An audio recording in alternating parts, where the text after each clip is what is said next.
to Youuchef, where you are the chef. Today I'm going to show you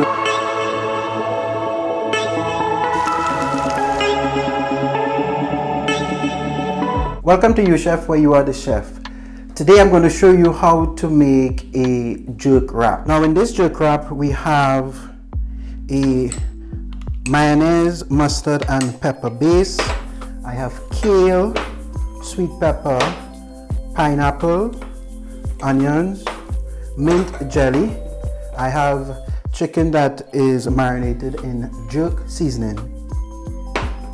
And I also have the wrap.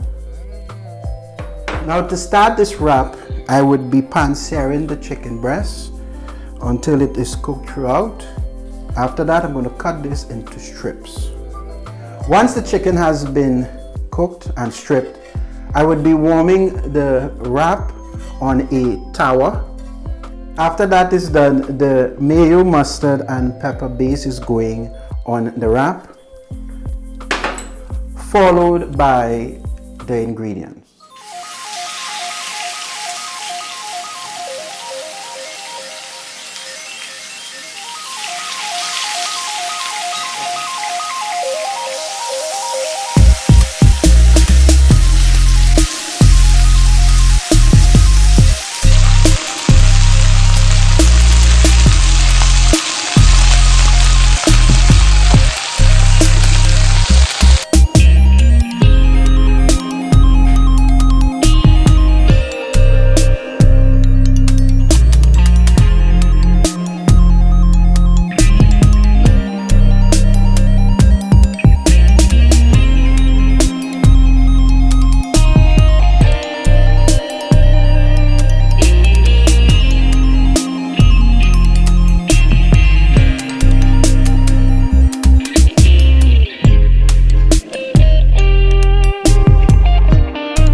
Thanks for watching. Don't forget to subscribe and hit the notification bell for more videos. Have a blessed day.